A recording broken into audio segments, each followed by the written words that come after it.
পশ্চিম এশিয়ায় শান্তি ফিরতেই দিল্লির মাথায় হাত, পর্দার আড়ালে পাকিস্তানের অবিশ্বাস্য চাল। মুখ দেখাদেখি বন্ধ থেকেই গভীর বন্ধুত্ব, মাখো মেলানির রসায়নে তোলপাড় ইউরোপ। ট্রাম্প পেজেশকিয়ানের হাত মেলালো পাকিস্তান, বিশ্ব রাজনীতিতে ইমরান শাহবাজদের বড় চাল। বিশ্বকাপের নকআউটে সমীকরণ স্পষ্ট, রাউন্ড অফ 32 নিশ্চিত করল কারা? পুলিশের উপর সেনাবাহিনীর হামলা, এক বাহিনীর সাথে অন্য বাহিনীর সংঘাতে উত্তপ্ত জম্মু কাশ্মীর। দক্ষিণ লেবানন থেকে সেনা প্রত্যাহার নিয়ে জট, ইসরায়েল লেবানন আলোচনা গড়ালো চতুর্থ দিনে। কয়েক ঘন্টার ব্যবধানে বিশ্বের 3 প্রান্তে শক্তিশালী ভূমিকম্প, বৈশ্বিক ঝুঁকি নিয়ে বিশ্বজুড়ে আতঙ্ক সৃষ্টি। এবং হরমুজ প্রণালী নিয়ে ছিনিমিনি, খামখেয়ালির মাঝেই এবার নতুন বার্তা দিল ইরান। মোদির ইসরায়েল সফরের পর কপাল খুলল পাকিস্তানের, যেন ভারতের ভুলেই শান্তির টেবিলে বাজিমাত করল দেশটি। পশ্চিম এশিয়ার 107 দিন ব্যাপী এক বিধ্বংসী সংঘাতের পর বিশ্ব অর্থনীতি যখন স্বস্তির নিঃশ্বাস ফেলছে, ঠিক তখনই পর্দার আড়ালে ঘটে গেছে এক নিঃশব্দ কূটনৈতিক মহাকাব্য। মোদির ইসরায়েল সফরের পর কপাল খুলল পাকিস্তানের, যেন ভারতের ভুলেই শান্তির টেবিলে বাজিমাত করল দেশটি। পশ্চিম এশিয়ার 107 দিন ব্যাপী এক বিধ্বংসী সংঘাতের পর বিশ্ব অর্থনীতি যখন স্বস্তির নিঃশ্বাস ফেলছে, ঠিক তখনই পর্দার আড়ালে ঘটে গেছে এক নিঃশব্দ কূটনৈতিক মহাকাব্য। তবে এই নাটকের আসল চমক রণাঙ্গনে নয়, বরং দক্ষিণ এশিয়ার 2 চিরপ্রতিদ্বন্দ্বী নয়াদিল্লি ও ইসলামাবাদের ঘরে। এনডিটিভিতে প্রকাশিত ভারতীয় রাজনীতিক শশী থারুরের এক বিস্ফোরক নিবন্ধে উঠে এসেছে এই বদলে যাওয়া ভূরাজনীতির অন্তর্মহল। একদিকে কয়েক দশকের কৌশলগত স্বায়ত্তশাসন বিসর্জন দিয়ে ভারতের এক পেশে ঝুঁকে পড়ার গল্প, অন্যদিকে পরাশক্তির বার্তাবাহক সেজে পাকিস্তানের বিশ্বমঞ্চে নাটকীয় উত্থান। ভারত কি তার দীর্ঘদিনের কূটনৈতিক মর্যাদা জেনেভার টেবিলে হারালো? আর পাকিস্তান কি সত্যি শান্তির দূত, নাকি কেবলই ওয়াশিংটনের এক পোষা পায়রা? একসময় যাদের একে অপরের মুখ দেখাদেখি বন্ধ ছিল, সেই ফ্রান্সের প্রেসিডেন্ট ইমানুয়েল ম্যাক্রো আর ইতালির প্রধানমন্ত্রী জর্জিয়া মেলোনি এখন হাত ধরে হাঁটছেন বন্ধুত্বের নতুন পথে। সব মান অভিমান আর রাজনৈতিক তিক্ততাকে পেছনে ফেলে ফ্রান্সের নতুন তীরবর্তী শহর আতিবেতে এখন তারা নতুন অধ্যায় শুরু করেছেন। একসময় যাদের একে অপরের মুখ দেখাদেখি বন্ধ ছিল, সেই ফ্রান্সের প্রেসিডেন্ট ইমানুয়েল মাখো আর ইতালির প্রধানমন্ত্রী জর্জিয়া মেলোনি এখন হাত ধরে হাঁটছেন বন্ধুত্বের নতুন পথে। সব মান অভিমান আর রাজনৈতিক তিক্ততাকে পেছনে ফেলে ফ্রান্সের সমুদ্র তীরবর্তী শহর আতিবেতে এখন তারা নতুন অধ্যায় শুরু করেছেন। ঘটনাটি আবার প্রমাণ করল রাজনীতিতে শত্রুতা আর মিত্রতার হিসাবটা বড়ই অদ্ভুত। 2021 সালে 2 দেশের মধ্যে একটি কৌশলগত চুক্তি কার্যকর হয়। সেই চুক্তির মাধ্যমে ফ্রান্স ইতালির সম্পর্ককে ফ্রান্স জার্মানির সম্পর্কের সমপর্যায়ে উন্নীত করা হয়। সেই চুক্তির পর থেকে এটি 2 দেশের প্রথম কোনো আনুষ্ঠানিক শীর্ষ বৈঠক, এমন তথ্য জানিয়েছে আন্তর্জাতিক গণমাধ্যম ডন। ইরান যুক্তরাষ্ট্র শান্তি চুক্তিতে মরিয়া পাকিস্তান, আর এতেই প্রশ্ন জাগে যুক্তরাষ্ট্র ইরানের মধ্যে শান্তি চুক্তি হলে কি লাভ পাকিস্তানের, যার কয়েক বছর আগেও একে অপরের ছায়া দেখলে গুলি ছুটত সেই যুক্তরাষ্ট্র এবং ইরান এখন আলোচনার টেবিলে, আর এই অসাধ্য সাধনে নেপথ্যে পাকিস্তান। বিস্তারিত ডেস্ক রিপোর্টে। ইরান যুক্তরাষ্ট্র শান্তি চুক্তিতে মরিয়া পাকিস্তান, আর এতেই প্রশ্ন জাগে যুক্তরাষ্ট্র ইরানের মধ্যে শান্তি চুক্তি হলে কি লাভ পাকিস্তানের। যারা কয়েক বছর আগেও একে অপরের ছায়া দেখলে গুলি ছুড়ত, সেই যুক্তরাষ্ট্র এবং ইরান এখন আলোচনার টেবিলে, আর এই অসাধ্য সাধনের নেপথ্যে পাকিস্তান।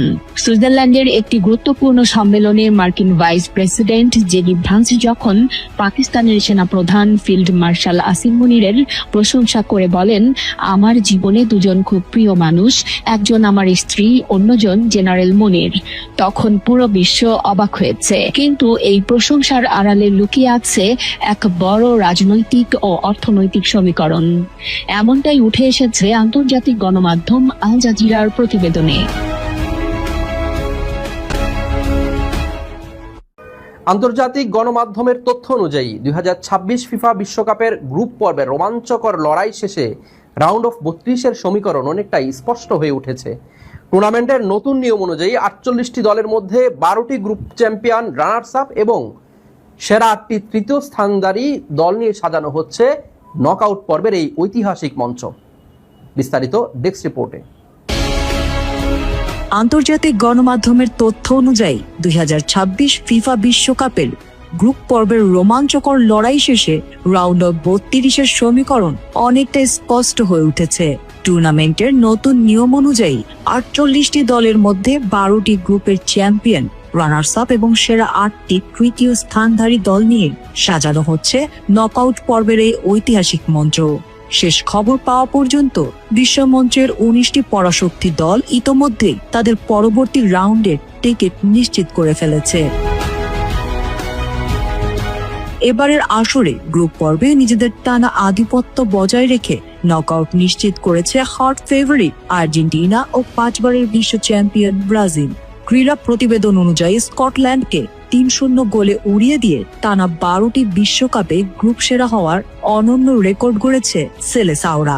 তাদের পাশাপাশি গ্রুপ চ্যাম্পিয়ন ও রানার্স আপ হিসেবে সরাসরি শেষ 32-এ জায়গা করে নিয়েছে জার্মানি, ফ্রান্স, নেদারল্যান্ডস, মেক্সিকো, যুক্তরাষ্ট্র, কলম্বিয়া, সুইজারল্যান্ড, মরক্কো, জাপান, দক্ষিণ Africa, Canada, Ivory Coast, Australia ও নরওয়ে।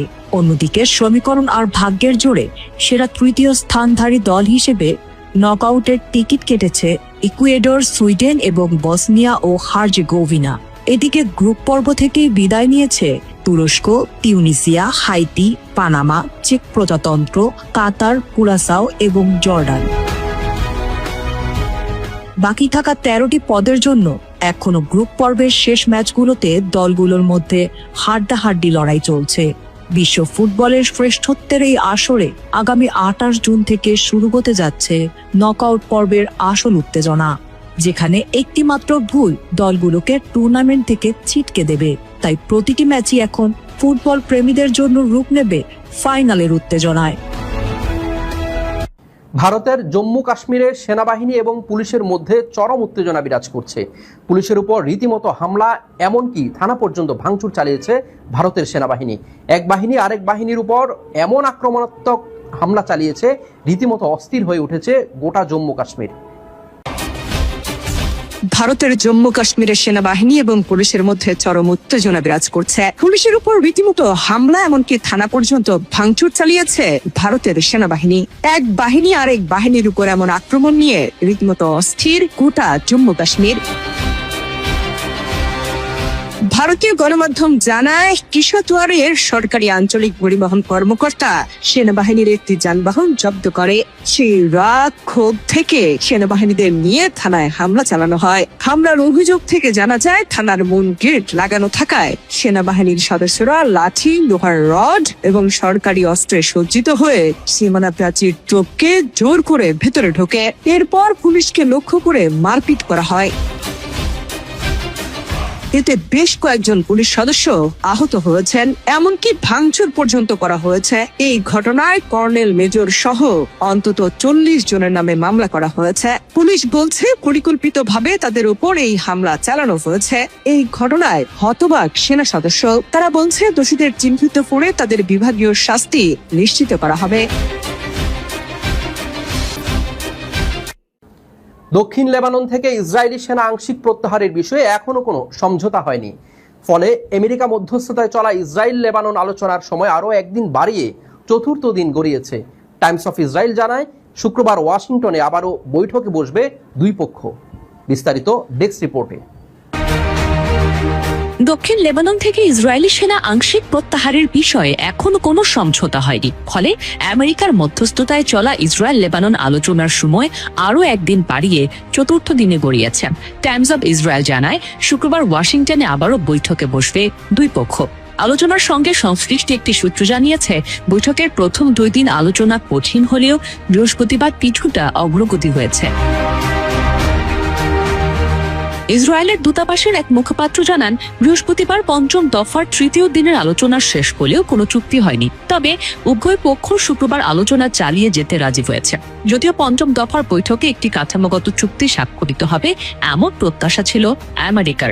সেই চুক্তির আওতায় দক্ষিণ লেবাননের কয়েকটি এলাকা থেকে ইসরায়েলি সেনা আংশিকভাবে সরিয়ে নেওয়া হবে, মোতায়েন করা হবে লেবাননের সেনাবাহিনী। বৈঠকে যেসব এলাকার এই দায়িত্ব হস্তান্তরের পরিকল্পনা রয়েছে সেগুলোকে পাইলট জোন হিসেবে অভিহিত করা হয়েছে। তবে ইসরায়েলের একটি সূত্র জানায় এটি পুরোপুরি সেনা প্রত্যাহার নয়, কারণ আইডিএফ দক্ষিণ লেবাননে তাদের 6 মাইল গভীর বাফার জোন বজায় রাখবে। তারা শুধু সেই এলাকাগুলো ছাড়বে যেখানে হিজবুল্লাহর অবকাঠামো ইতিমধ্যেই ধ্বংস করা হয়েছে। ইসরায়েলের দাবি, হিজবুল্লাহ সীমান্তবর্তী অনেক গ্রাম ব্যবহার করে তাদের উপর হামলার পরিকল্পনা করত এবং কার্যকর হামলা চালাতো। তাই কিছু গ্রাম পুরোপুরি গুড়িয়ে দিয়েছে আইডিএফ। একদিনে কয়েক ঘন্টার ব্যবধানে বিশ্বের 3টি ভিন্ন অঞ্চলে শক্তিশালী ভূমিকম্প আঘাত এনেছে। দক্ষিণ আমেরিকা থেকে পূর্ব এশিয়া, তারপর উত্তর আমেরিকা। পরপর কম্পনে নতুন করে আলোচনা এসেছে বৈশ্বিক ভূমিকম্প ঝুঁকি। পাশাপাশি জনমনে তৈরি হয়েছে ব্যাপক উদ্বেগ। বিস্তারিত ডেস্ক রিপোর্টে। একদিনে কয়েক ঘন্টার ব্যবধানে বিশ্বের 3টি ভিন্ন অঞ্চলে শক্তিশালী ভূমিকম্প আঘাত এনেছে। দক্ষিণ আমেরিকা থেকে পূর্ব এশিয়া, তারপর উত্তর আমেরিকা। পরপর কম্পনে নতুন করে আলোচনায় এসেছে বৈশ্বিক ভূমিকম্প ঝুঁকি। পাশাপাশি জনমনে তৈরি হয়েছে ব্যাপক উদ্বেগ। সবচেয়ে ভয়াবহ পরিস্থিতি তৈরি হয়েছে ভেনেজুয়েলায়। বুধবার দেশটির উত্তর অঞ্চলে মাত্র 1 মিনিটেরও কম ব্যবধানে 7.2 ও 7.5 মাত্রার দুটি শক্তিশালী ভূমিকম্প আঘাত হানে। রাজধানী কারাকাস সহ বিভিন্ন এলাকায় ভবন ধসে পড়ে, ক্ষতিগ্রস্ত হয় বিদ্যুৎ ও যোগাযোগ ব্যবস্থা। সর্বশেষ তথ্য অনুযায়ী সরকারিভাবে এখন পর্যন্ত 235 জনের মৃত্যুর খবর নিশ্চিত করা হলেও মার্কিন ভূতাত্ত্বিক জরিপ সংস্থা USGS এর আশঙ্কা এই সংখ্যা 10,000 ছাড়িয়ে যেতে পারে। উদ্ধার অভিযান এখনো চলমান থাকায় হতাহতের সংখ্যা আরও বাড়তে পারে বলে আশঙ্কা করা হচ্ছে। কয়েক দফা আফটার শক পরিস্থিতিকে আরও উদ্বেগজনক করে তুলেছে। ভেনেজুয়েলার কয়েক ঘন্টা পরই শক্তিশালী কম্পন অনুভূত হয় জাপানের উত্তর পূর্ব উপকূলীয় অঞ্চলে। বিভিন্ন পর্যবেক্ষণ অনুযায়ী ভূমিকম্পটির মাত্রা ছিল 6.9 থেকে 7 এর কাছাকাছি। উপকূলীয় এলাকায় সতর্কতা জারি করে বাসিন্দাদের নিরাপদ স্থানে সরে যাওয়ার নির্দেশ দেওয়া হয়। তবে এখন পর্যন্ত বড় ধরনের প্রাণহানি বা ব্যাপক ক্ষয়ক্ষতির কোনো খবর পাওয়া যায়নি। একই দিনে কেঁপে ওঠে যুক্তরাষ্ট্রের ক্যালিফোর্নিয়াও। মেন্ডোসিনো কাউন্টির রেডউড ভ্যালি এলাকায় 5.6 মাত্রার ভূমিকম্পে কয়েকজন আহত হন। ক্ষতিগ্রস্ত হয় কিছু স্থাপনা, আর হাজারো মানুষ পড়েন বিদ্যুৎ বিচ্ছিন্ন অবস্থায়। স্থানীয় কর্তৃপক্ষের মতে এটি ওই অঞ্চলের প্রায় 90 বছরের মধ্যে অন্যতম শক্তিশালী ভূমিকম্প। প্রশ্ন উঠেছে, তাহলে কি সব ভূমিকম্পের মধ্যে কোনো যোগসূত্র আছে?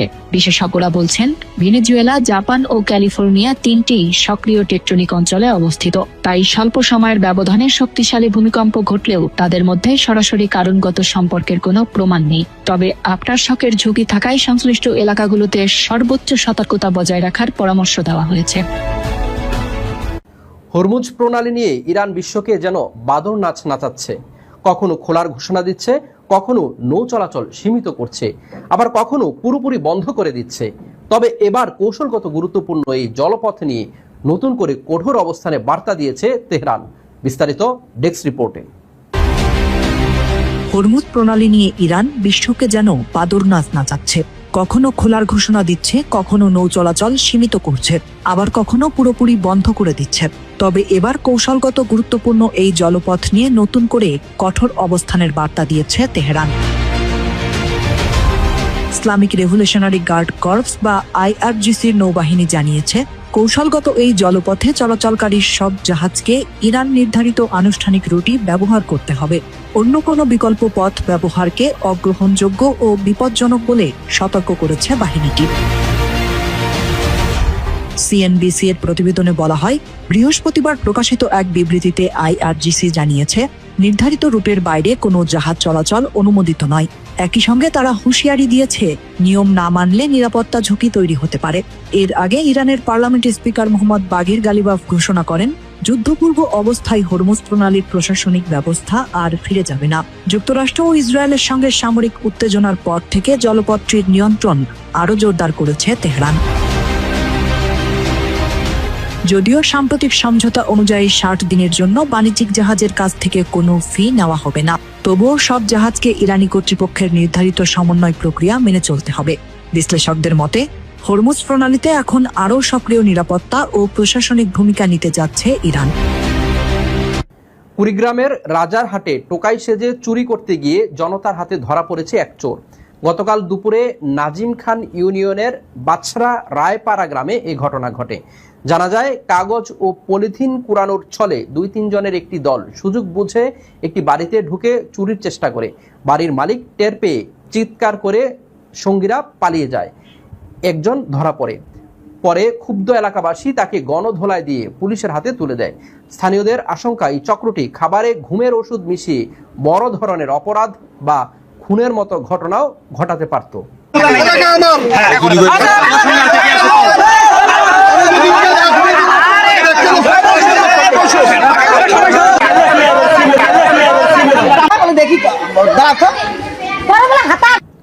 দেশের 1.25 কোটি যুবককে সম্পদে পরিণত করতে মাদকের ভয়াল ছোবল থেকে তাদের মুক্ত রাখার আহ্বান জানিয়েছেন নোয়াখালী বেগমগঞ্জ উপজেলা জামায়াতে ইসলামী আমির মোহাম্মদ জাহিদুল ইসলাম।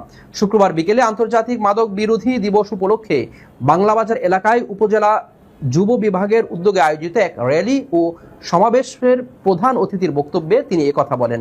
এর আগে একটি বর্ণাঢ্য মাদক বিরোধী র্যালি প্রধান সড়ক প্রদক্ষিণ করে যুব সমাজের নৈতিক, আদর্শবান ও দক্ষ নাগরিক হিসেবে গড়ে তুলতে সমাজ ও রাষ্ট্রকে সমন্বিতভাবে কাজ করার আহ্বান জানান বক্তারা। সন্ত্রাসী কোনো কাণ্ড হয়, অপরাধ হয়, সম্মানিত আমাদের নারায়ণগঞ্জ উপজেলার ইসলামী বেগমগঞ্জ উপজেলার সংগ্রামী আমির আমাদের স্বতঃস্ফূর্ত অংশগ্রহণ প্রমাণ করে আজকের অনুষ্ঠানে সম্মানিত প্রধান অতিথি। আজকের এই বিশ্ব মাদক বিরোধী দিবসের বাংলাদেশে বর্তমানে প্রায় 1,25,00,000 যুবক রয়েছে। বেসরকারি হিসাব মোতাবেক আমরা মনে করি এই যুবকদের যদি 1,25,00,000 যুবকের 2.5 লক্ষ হাতকে যদি আমরা শক্তিশালী করতে চাই, তাহলে এবং এই হাতকে শক্তিশালী করে যদি সম্পদে রূপান্তর করতে চাই, তাহলে এই দেশকে মাদক মুক্ত করতে হবে। যশোরের মনিরামপুর উপজেলায় চালুয়াহাটি ইউনিয়নের বিএনপি আগামীকালের গুরুত্বপূর্ণ যৌথ সভাকে কেন্দ্র করে নেতাকর্মীদের মাঝে বিপুল উৎসাহ উদ্দীপনা বিরাজ করছে। সভা সফল করার লক্ষ্যে শুক্রবার সন্ধ্যায় নেংরুহাট বাজারে এক বিশাল প্রচার মিছিল অনুষ্ঠিত হয়েছে। মিছিলটি সামনে থেকে নেতৃত্ব দেন তরুণ সমাজসেবক ও ইউনিয়ন পরিষদের আসন্ন চেয়ারম্যান পদপ্রার্থী মইনুল ইসলাম মঈন। বিপুল সংখ্যক নেতাকর্মী ও সাধারণ মানুষের স্বতঃস্ফূর্ত অংশগ্রহণে মিছিলটি বাজারের প্রধান সড়কগুলো প্রদক্ষিণ করে। স্থানীয় কর্মী সমর্থকদের মতে যুবদল নেতা মইনুল ইসলামের এই সময় উপযোগী উদ্যোগ বিএনপি সাংগঠনিকভাবে তৎপরতাকে এলাকায় আরো জোরদার করবে।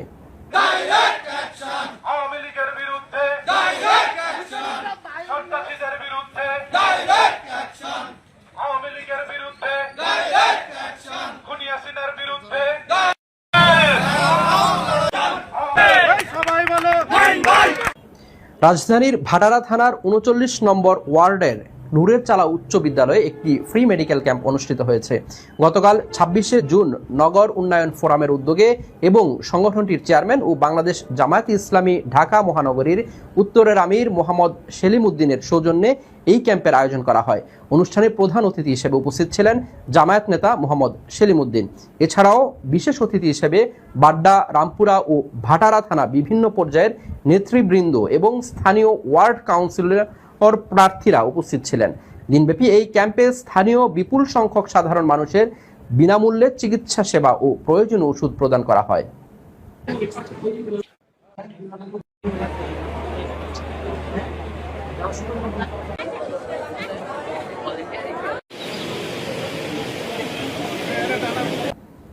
দর্শক, সংবাদ শেষ করব, যাওয়ার আগে জানিয়ে দেব শিরোনামগুলো আরো একবার। পশ্চিম এশিয়ায় শান্তি ফিরতেই দিল্লির মাথায় হাত, পর্দার আড়ালে পাকিস্তানের অবিশ্বাস্য চাল। মুখ দেখাদেখি বন্ধ থেকেই গভীর বন্ধুত্ব, মাখো মেলানির রসায়নে তোলপাড় ইউরোপ। ট্রাম্প পেজেশকিয়ানের হাত মেলালো পাকিস্তান, বিশ্ব রাজনীতিতে ইমরান শাহবাজদের বড় চাল। বিশ্বকাপের নকআউটে সমীকরণ স্পষ্ট, রাউন্ড অফ 32 নিশ্চিত করল কারা? পুলিশের উপর সেনাবাহিনীর হামলা, এক বাহিনীর সাথে অন্য বাহিনীর সংঘাতে উত্তপ্ত জম্মু কাশ্মীর। দক্ষিণ লেবানন থেকে সেনা প্রত্যাহার নিয়ে জট, ইসরায়েল লেবানন আলোচনা গড়ালো চতুর্থ দিনে। কয়েক ঘন্টার ব্যবধানে বিশ্বের 3 প্রান্তে শক্তিশালী ভূমিকম্প, বৈশ্বিক ঝুঁকি নিয়ে বিশ্বজুড়ে আতঙ্ক সৃষ্টি। এবং হরমুজ প্রণালী নিয়ে ছিনিমিনি, খামখেয়ালির মাঝেই এবার নতুন বার্তা দিল ইরান।